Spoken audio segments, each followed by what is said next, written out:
जी अपना परिचय थोड़ा दीजिए। और क्या नाम जी, है? मेरा नाम ज्योतिर्मा राय पाठक है और मैं अखिल भारतीय परिवार पार्टी की राष्ट्रीय महिला अध्यक्ष हूँ। और मेरा मैं यहाँ घोसी लोकसभा 70 की प्रत्याशी भी हूँ और मेरा जो चुनाव चिन्ह है हमें आवंटित किया गया है केतली। किन मुद्दों पर चुनाव लड़ रही हैं और क्यों लड़ रही हैं? जी, हमारे पार्टी का जो एजेंडा है वो मैं पहले बताना चाहूँगी कि जो हमारी पार्टी बनी हुई है वो सबसे पहला है एजेंडा कि वो राजनीतिक सुधार चाहती है कि ये जो राजनीतिक भ्रष्टाचार है और राजनीतिक जो नेता हैं वो उसमें बहुत ज़्यादा गड़बड़ी है जिसकी वजह से बहुत सारी समस्याएं आती रहती हैं। तो पहला तो ये है कि राजनीतिक सुधार हो और दूसरा आधी संख्या आधी सत्ता। जब महिलाएं आधी हैं तो सत्ता भी आधी होनी चाहिए। उनकी भागीदारी बहुत कम है, महिलाओं की भागीदारी राजनीति में बेहद कम है। और जो एक दो महिलाएं दिखती भी हैं वो कहीं ना कहीं कठपुतली की तरह काम करती हैं, उनके खुद के विचार नहीं हैं और खुद आगे बढ़ के कोई काम नहीं कर पाती हैं।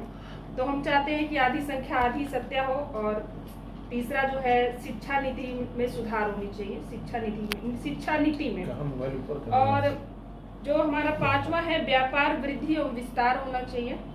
छठा है कृषि में सुधार होना चाहिए और सातवां है सशस्त्र बल जो है उसमें सुधार होना चाहिए। तो ये हमारे पार्टी के पास। चलिए, ये तो आपके पार्टी का एजेंडा हो गया। आपकी रणनीति क्या है चुनाव लड़ने की? आपने क्या किया अभी तक, क्या है घोसी लोकसभा के लिए?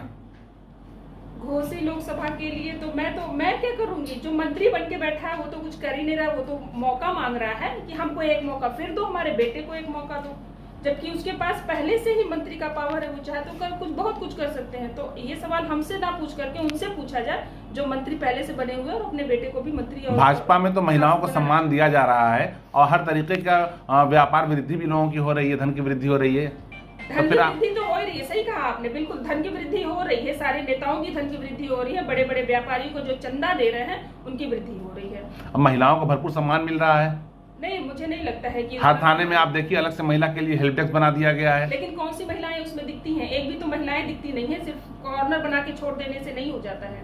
महिला के लिए हेल्पलाइन नंबर अलग से बनाया गया। महिला पुलिस थाने में महिला पुलिस एसओ तमाम पोस्ट पर जो महिलाएं तैनात है। पोस्ट, हाँ सही कहा आपने, पोस्ट है। लेकिन वो जो महिला पुलिस है ना वो भी किसी न किसी समस्याओं से परेशान है और वो परेशानियां क्या है वो मैं अच्छे से जानती हूँ। तो मैं ज्यादा कुछ नहीं कह सकती हूँ।